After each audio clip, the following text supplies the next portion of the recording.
All right, now let's get into a little bit of this evolution.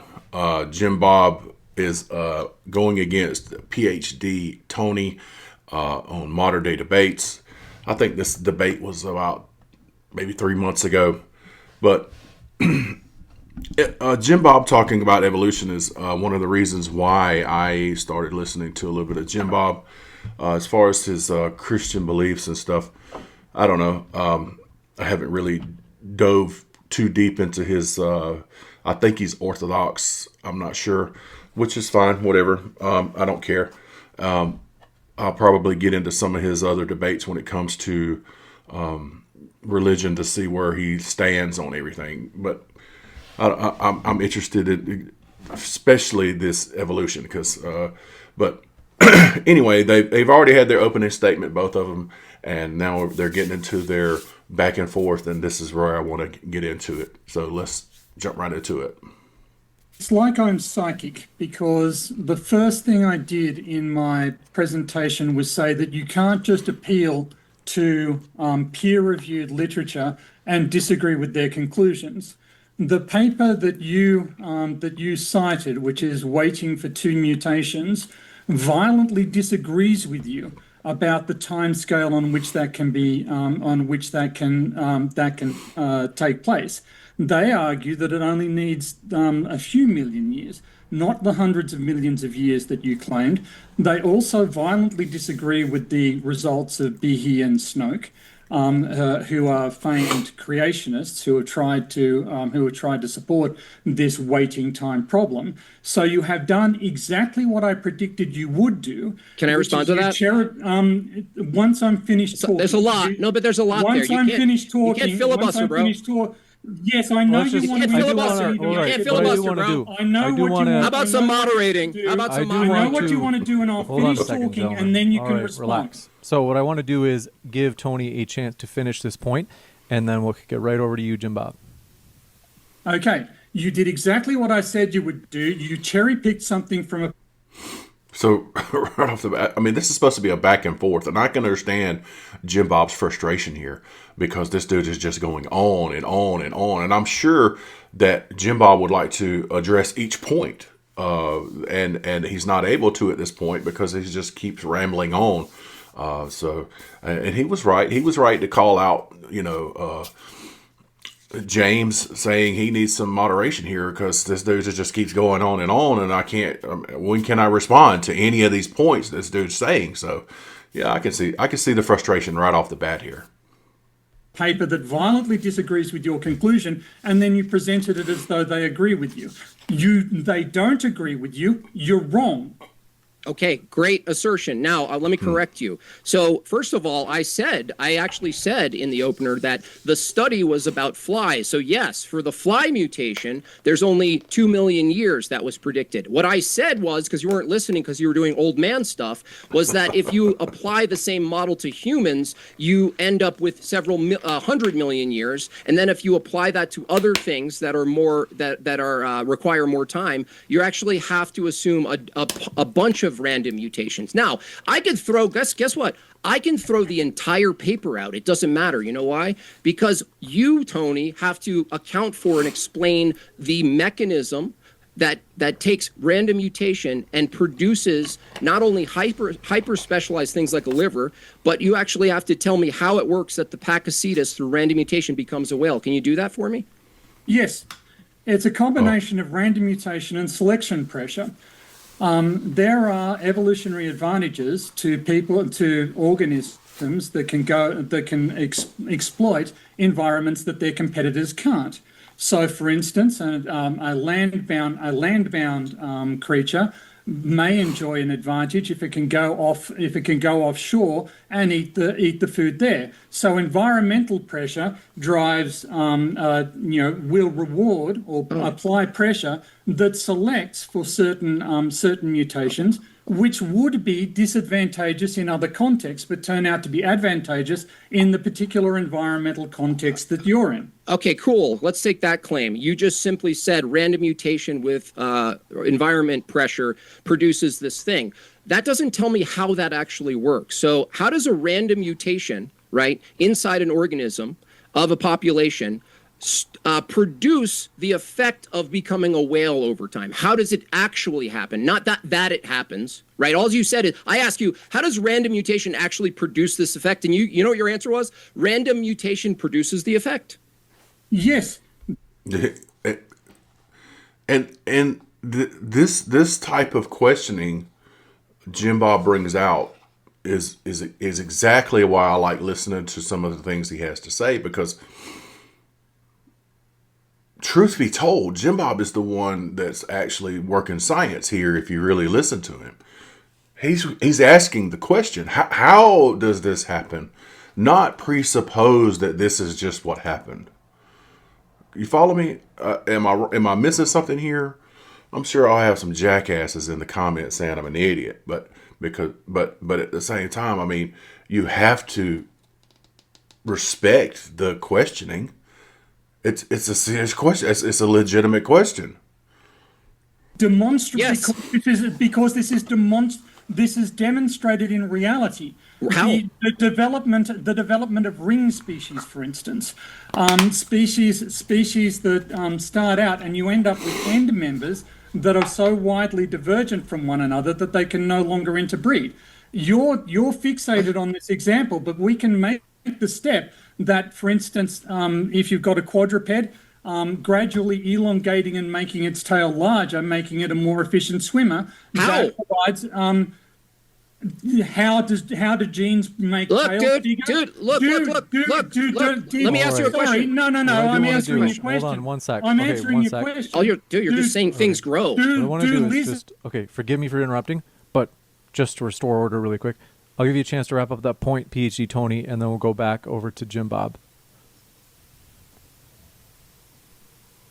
Oh, you're on mute, Tony.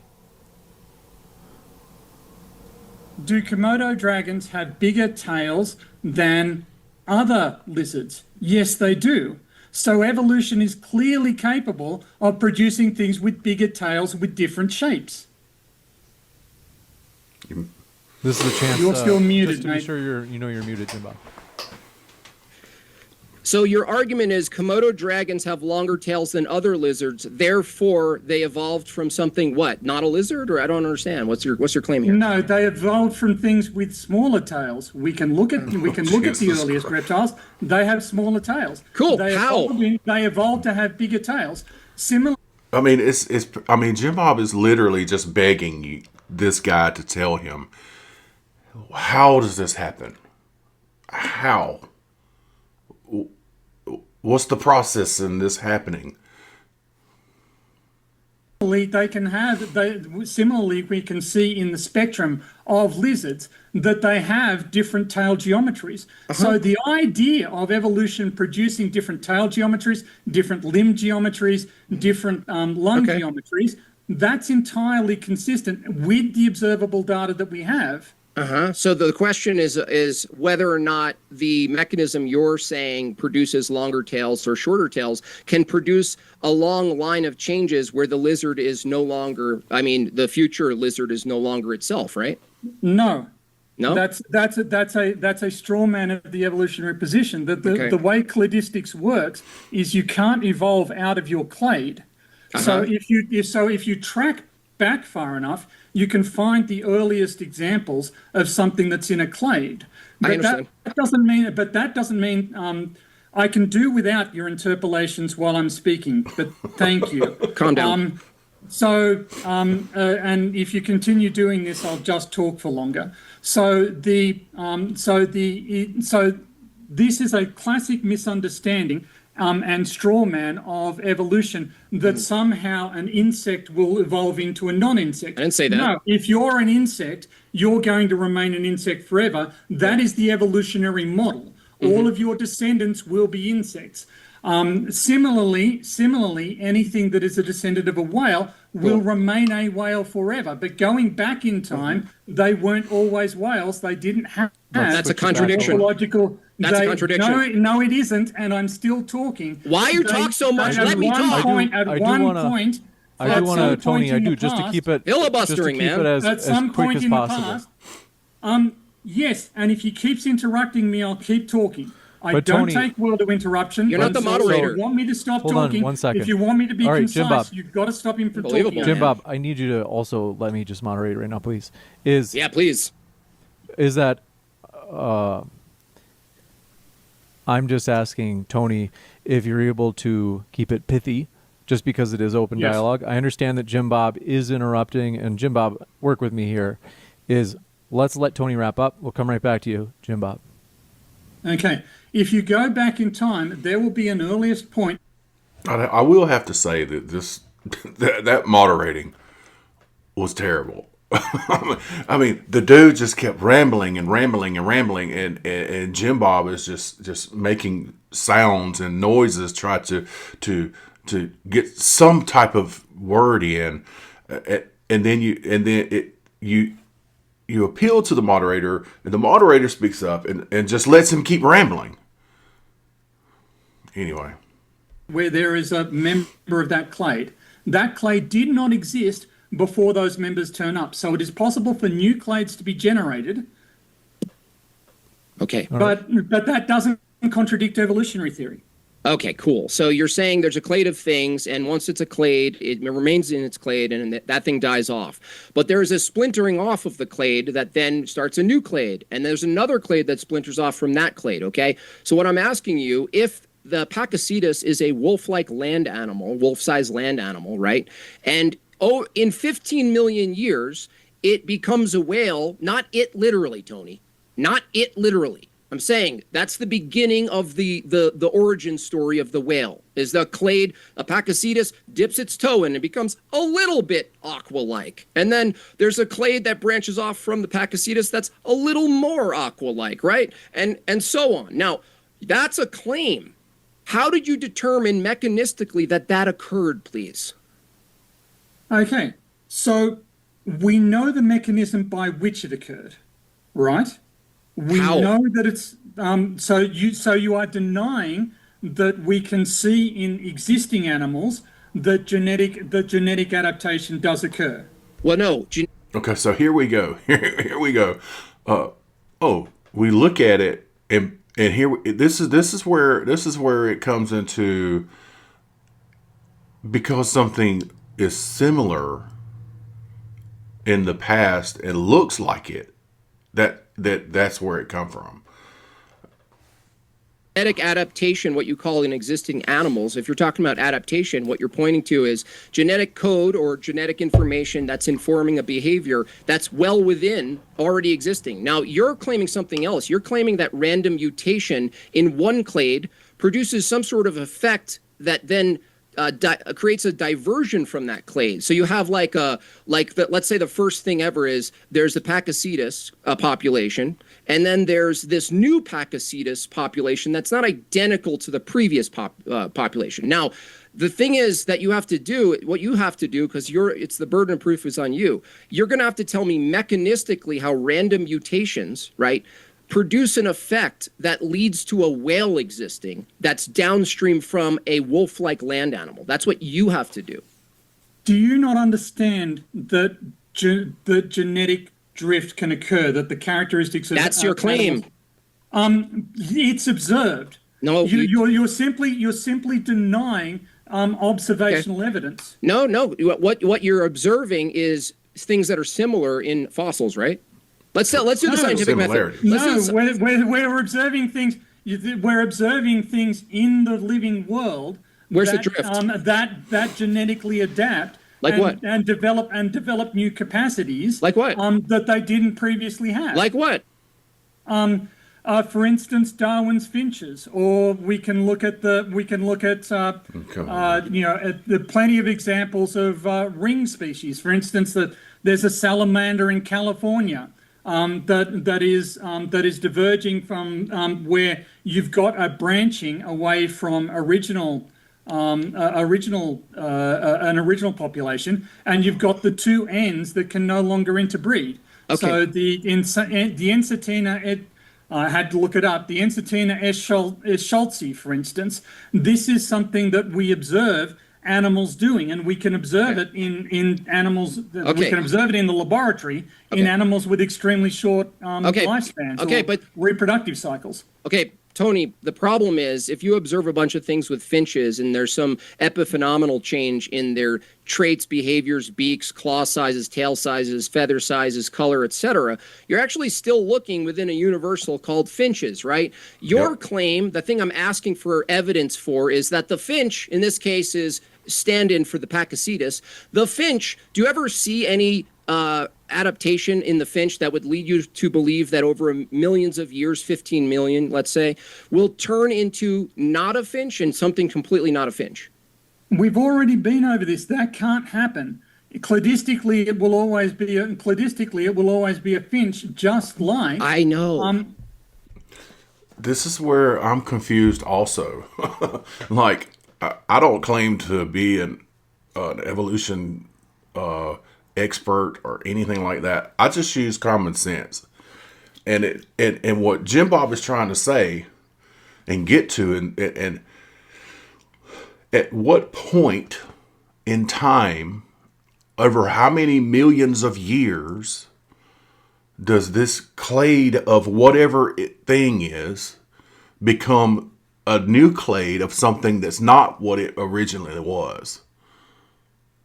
But yet we're it's like we're running around in circles trying to get that answer.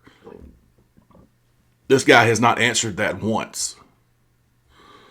Yes, well then why are you asking such a ridiculously idiotic question? Look, you're not understanding my question. If the Pakicetus dies as a Pakicetus, and whatever subclade, subcategory of the Pakicetus, they also die as a Pakicetus, right? What I'm asking for, mechanistically speaking, I don't want a story that it happened. I want you to tell me how it's the case that a clade, starting as one thing and dying as one thing, somehow leaves a trail, not a trail, a future trail toward a pathway. How does a clade create a pathway to something it's not? That is again such an idiotic question to even ask. It sounds like you don't even know what a clade is. Look. Because no, an individual animal is not a clade. I didn't say so. I didn't say so. Yes, you did. You said that it dies as a clade, and then it goes on to.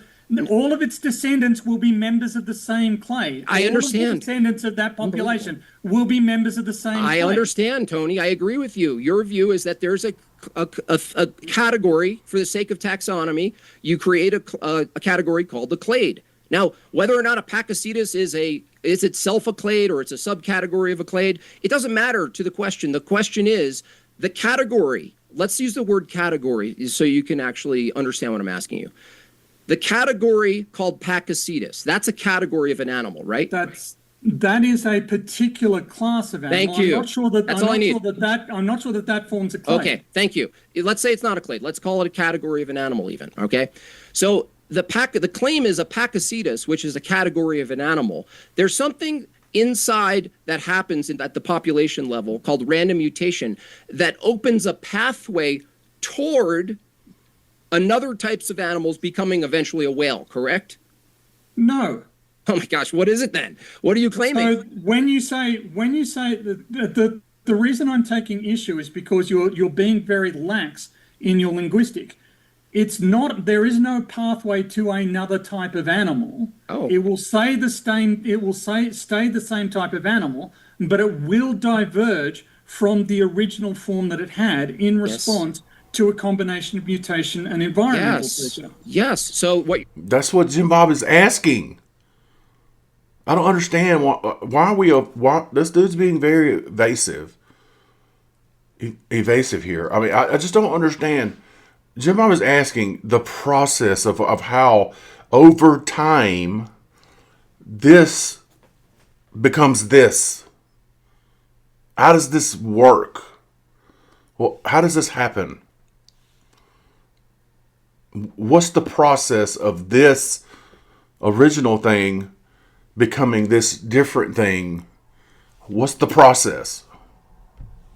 What you're saying is that the category called the Pakicetus, which is a land animal that's the size of a wolf, dies. The group of them die as what they are, right? They don't become something else that they're not in their lifetime, okay? What you're saying is a random mutation creates a divergence. Now, the word divergence is the thing I'm referring to as some type of pathway, because if it diverges What you're saying is that something diverges from a Pakicetus that's similar to a Pakicetus.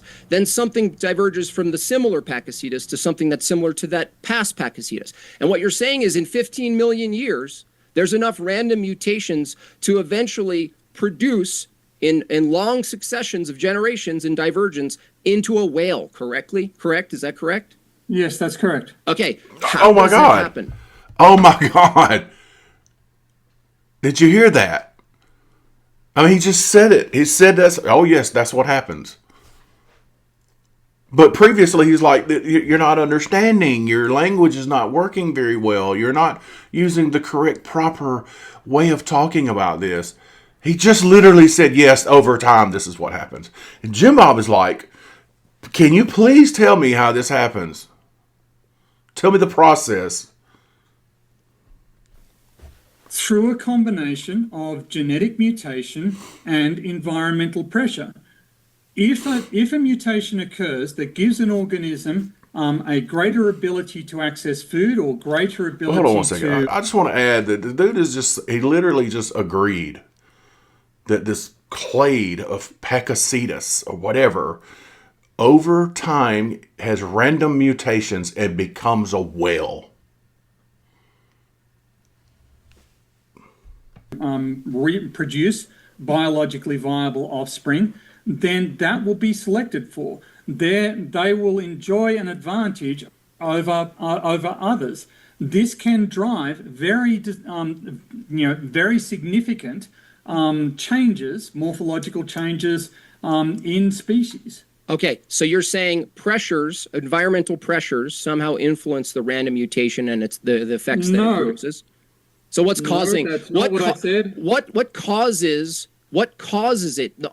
Look, dude, I'm asking you a question. Like your claim is this: random mutations, right? And some sort of selection process occurs, which then leads this like divergent pathway toward a whale. That's your claim. I go, how does that happen? And you know what you say? You just restate the assumption that it happens. That's all I'm hearing from you.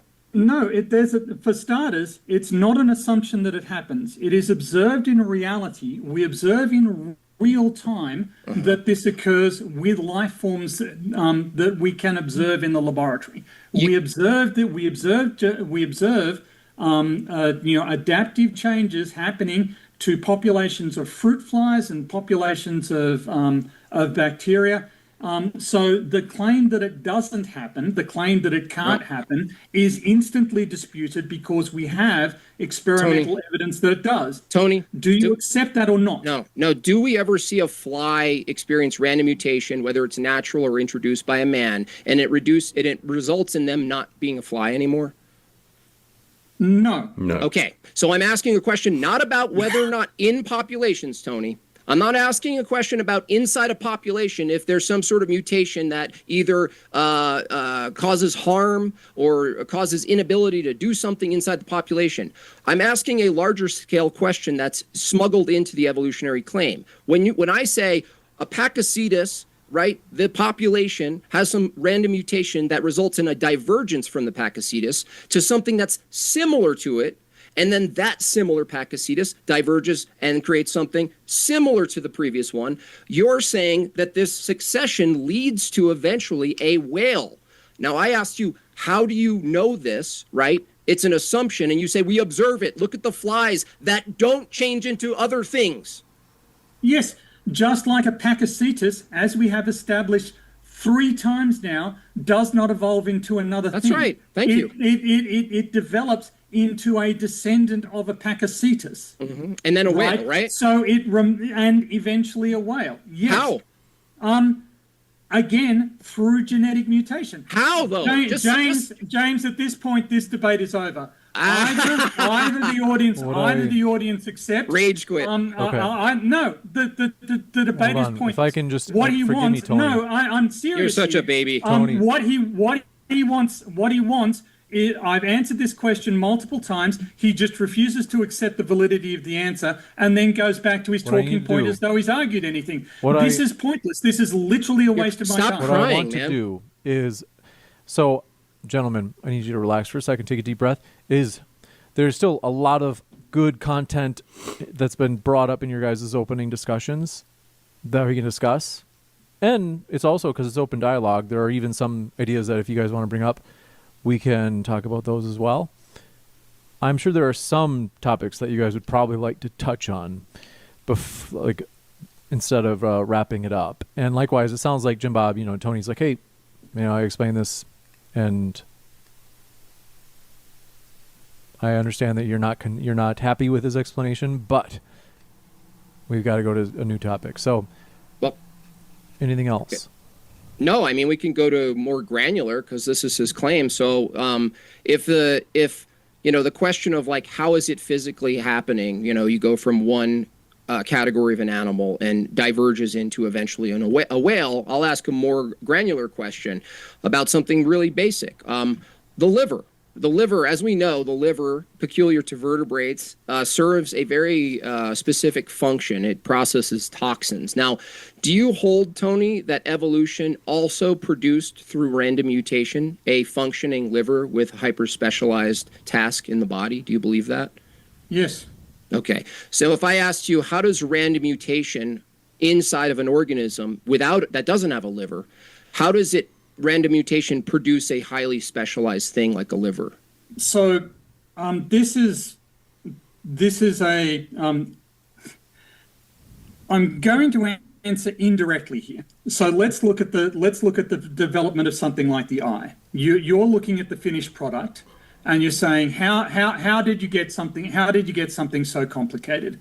But we can look back through existing organisms, and we can see that there are the same structures in various stages of development. So we know that a non-fully functional liver, a slightly simpler version. I would like to say that with his explanation so far, he's actually saying, he's presupposing there is a starter liver.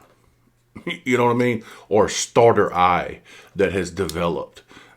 Jimbob more than likely is going to be like, well, how did it just appear out of nowhere? How did that happen?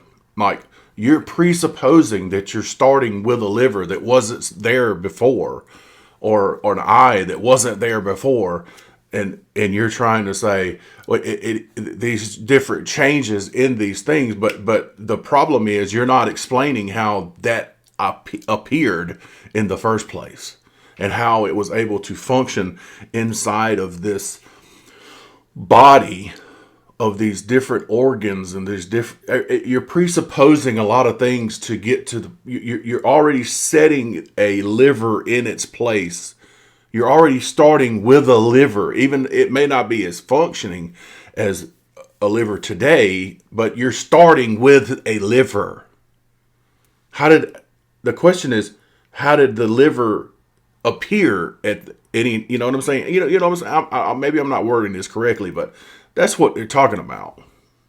Of the liver still provides an evolutionary advantage and still functions. And we can see even simpler versions in simpler life forms of waste disposal and waste processing procedures. We can see the spectrum of how these things developed in the existing animal population. Okay. So the claim that just because a fully formed liver has to go through all of these intermediate steps. We can see each of the intermediate steps, and we can see that that at each step, that population derives benefit from its version of the waste disposal mechanism.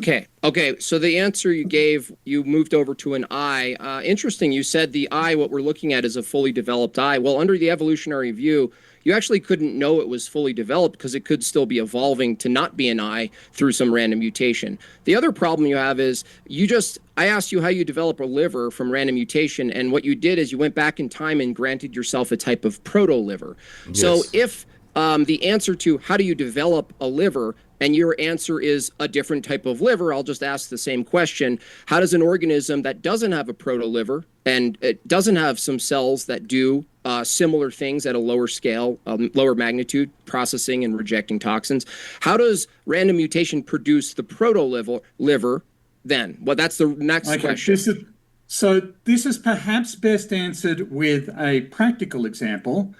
If you go to a color screen and you see a color spectrum from yellow to red, and you can step along the spectrum from yellow to red. Well, yellow to orange, say. When along that have you transitioned from yellow to orange? Is there a particular point? Yeah. Is there, and the answer is no. There's no particular point you can point to Okay.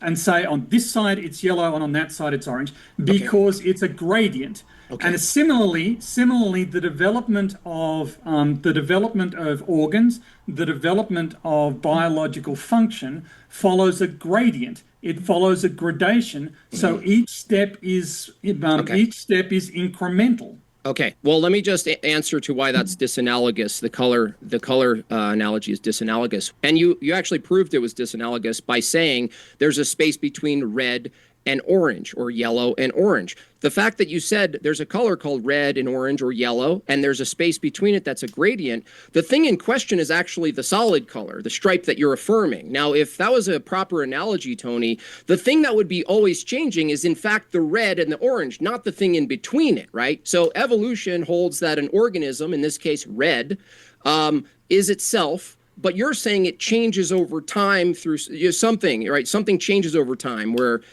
it leads to something that it's not eventually. Well, the problem with your color analogy is not only did it not answer the question how does random mutation produce a proto-liver, all you said is there's a gradient between changes of things. That doesn't tell me mechanistically how random mutation produces even the beginning of a proto-liver. How does it mechanically do that? It does. So you understand that there are chemical processes within a living organism, right? Yes, but not all, they weren't always there, right? In order to be alive, you have to have chemical processes. Okay, so not all chemical processes evolved. You had to start with just life, or what? So evolution is not about abiogenesis. If you want to debate abiogenesis, I didn't say that. That's a different debate. I didn't say that. No, but you're being obstructive and you're interrupting me again. Stop crying. In order to try and derail my explanation. There are chemical processes inside organisms. Some of the chemical byproducts of these processes are harmful and need to be excreted. The organisms that can develop mechanisms for binding those toxins and transporting them out through the membrane, they enjoy an advantage over organisms that can't. Therefore, you see the development of chemicals that will react and select harmful material and transport it to somewhere where it can be excreted.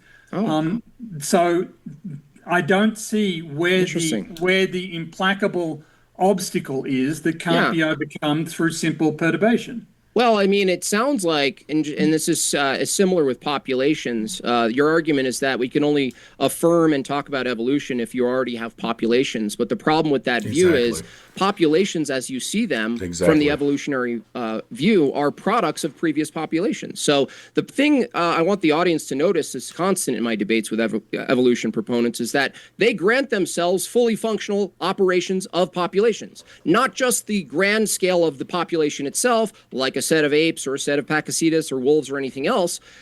Everything that's internally happening inside them, Tony grants that too. And I ask a simple question. He says, for things to be alive, they have to have all of these functions. By the way, if that's true, then there is a set of functions that were already there to begin with. That means that evolution didn't produce the functions. So under Tony's epistemology, he actually can't tell me whether or not the thing called the protoliver was always there or not from the start, like an eternal protoliver, or it was the process of random mutation. It actually produced itself into existence. This is why asking the question, well, what happened before that? They spurg out and they say, oh, we're talking about abiogenesis. Well, we're not really. We're just taking your own view, Tony. And if it's the case that populations, like a population of giraffes, that's a biological effect. That is something we see as a phenomenon. a collection of giraffes. That's a phenomenon we see. Under the evolutionary view, Tony, you have to say that that phenomenon called a population was produced by evolution. But the thing is, you can't. That's it. Like, you just can't do it. All right, so we're going to stop there, and I enjoy. I mean, there's a lot. This is a 3 or 4 hour video. I can't watch all of it. 3 hours and 36 minutes long, but you get the point here. And I'm learning just like everybody else is learning. I don't claim to be an expert or about any evolution or anything like that, but I do find I do find Jimbob's arguments logical to me. They make sense. And it is true that they have to appeal to something that's already there. Just like when he brought up the liver, they have to assume that the organs are already present in order for them to evolve into a better liver or a better eye, a more functioning organ. The question is, how did an organism that didn't have a liver all of a sudden got a liver and survived to create the liver we have today? And these things are interesting to me, and I want to do more videos about Jimbob and the evolution, his approach and everything. So, hey man, that's the video. Make your own opinion. If you agreed with Tony, that's great. If you agree with Jimbob, that's great. I'm just listening. So anyway, you would think that these things would be answered. They're not. They're not ever answered. So anyway, I appreciate you coming by. I appreciate you watching. Subscribe to the channel. Until next time, see ya.